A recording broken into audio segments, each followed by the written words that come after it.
Friends, मैं doctor Praveen Bhatia आज bone के बारे में बात करेंगे कि जब एक डेंटल इम्प्लांट का केस सेलेक्ट किया जाता है तो कौन सी आइडियल बोन होती है जिस पे इम्प्लांट्स अच्छे से लग सकें, बेस्ट ऑस्टियो इंटीग्रेशन हो और प्राइमरी स्टेबिलिटी भी बहुत जल्द आ जाए। यानी एक सक्सेस का क्या पैरामीटर होना चाहिए, बोन कैसी होनी चाहिए। आज फ्रेंड्स हम इसी बारे में बात करेंगे। जिन्होंने मेरा चैनल भाटिया डेंटो पल्स अभी तक सब्सक्राइब नहीं किया, प्लीज डू सब्सक्राइब और हाँ, अच्छा लगे अपने दोस्तों में जरूर शेयर करें। तो हम बोन के बारे में बात कर रहे हैं। बोन बेसिकली 4 टाइप की होती है: type 1, type 2, type 3 and type 4।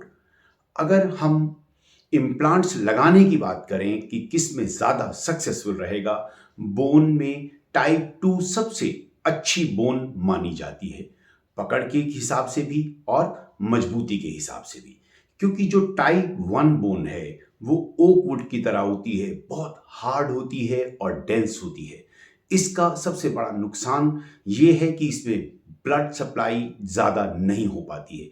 यूं तो कहा जाता है कि डेंस और स्ट्रॉन्ग बोन अच्छी होती है, पर उसकी भी एक लिमिटेशंस है।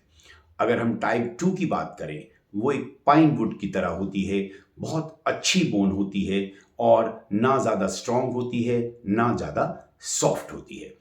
टाइप 3 एक बलसा वुड की तरह होता है कि थोड़ी सी सॉफ्टनेस आ जाती है। और टाइप 4 तो बिल्कुल ही स्टायराफोम की तरह होती है, उसके लिए इम्प्लांट्स उसमें अच्छे से एडजस्ट नहीं हो पाते, फेलियर का चांस जल्दी होता है। और हाँ, अगर उसी बोन पे हम इम्प्लांट लगाने की बात करें और दांत लगाने हैं तो ज़्यादा इम्प्लांट्स लगाने पड़ेंगे, तो it will be A costly affair.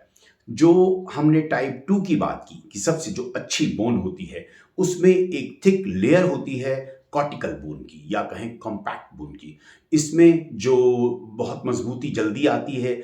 और अगर थिन कॉर्टिकल बोन होगी या नाइफ एज बोन होगी तो उसमें थोड़ी सी दिक्कत आ सकती है, क्योंकि दोनों तरह से चाहिए हमें, वर्टिकल लेंथ भी चाहिए और बोन के साथ साथ उसकी विड्थ भी चाहिए। अगर नाइफ एज होगी तो पतले इम्प्लांट्स लगाए जाएंगे, तो उसमें सक्सेस रेट थोड़ा सा कम हो सकता है। तो इसकी जो सक्सेस है उस पर बहुत डिपेंड करती है कि टोटल लेंथ कितनी है। Minimum 7 to 8 millimetres available length होगी, तभी हमें पता लगेगा कि बोन हम कौन सा इम्प्लांट हम सेलेक्ट करें और लगाएं। इसी तरह से सॉफ्ट बोन होगी तो सर्वाइवल के चांस कम होंगे, हार्ड बोन होगी तो सक्सेस रेट काफ़ी बढ़ जाएगी। और मोर बोन प्रेजेंट, ज़्यादा अच्छा इम्प्लांट लगेगा, बेटर द रिजल्ट्स आर। सो इसमें ये बहुत इंपॉर्टेंट है कि हमारी बोन अच्छी हो। ये हमें कैसे पता लगेगा कि बोन अच्छी है या अच्छी नहीं है इम्प्लांट्स को यूज करने के लिए? तो इसके लिए सबसे पहला टेस्ट हम आरवीजी करते हैं। दिस इज अ 1D, जिसमें फर्स्ट डायमेंशनल में पता लगता है। फिर उसके बाद ओपीजी टेस्ट करते हैं, दैट इज अ ऑर्थोपेंटोमोग्राम। मेरी एक सेपरेट वीडियो है, उसमें देखें। उसमें वर्टिकल लेंथ तो पता लग जाती है, लेकिन बोन की क्वालिटी पता नहीं लगती है, क्योंकि हमें इम्प्लांट्स लगाने के लिए दोनों चीजें चाहिए, क्वालिटी भी चाहिए और क्वांटिटी भी चाहिए। तो इसके लिए हमें सीबीसीटी कराया जाता है, कोन बीम कंप्यूटेड टोमोग्राफी। एक सेपरेट वीडियो मैंने बनाई है सीबीसीटी पर, आप जरूर देखें।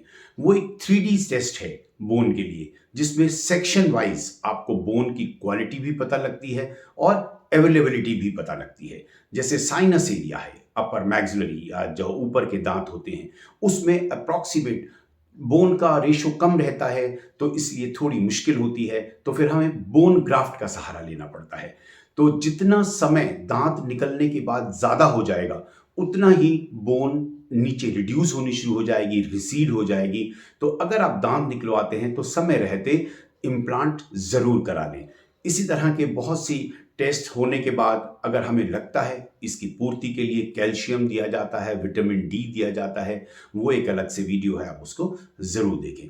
तो अगर हम अपर और लोअर की बोन के बारे में बात करें, lower is just a piece of wood, जिसके अंदर हम जैसे ड्रिलिंग करते हैं तो हमें कोई दिक्कत नहीं आती। लेकिन अपर की केसेस में बहुत सी bundle of nerves are there, bundle of sinuses issues are there, so उसमें थोड़ा सा कॉम्प्रोमाइज हमें कई बार करना पड़ता है।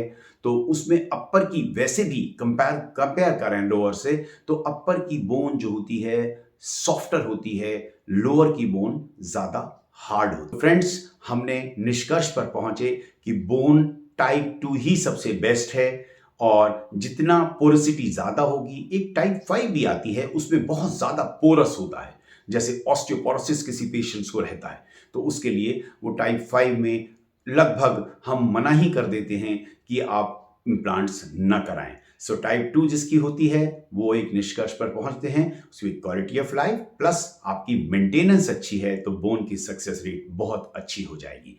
तो इन्हीं टेस्ट के माध्यम से हमें पता लगता है।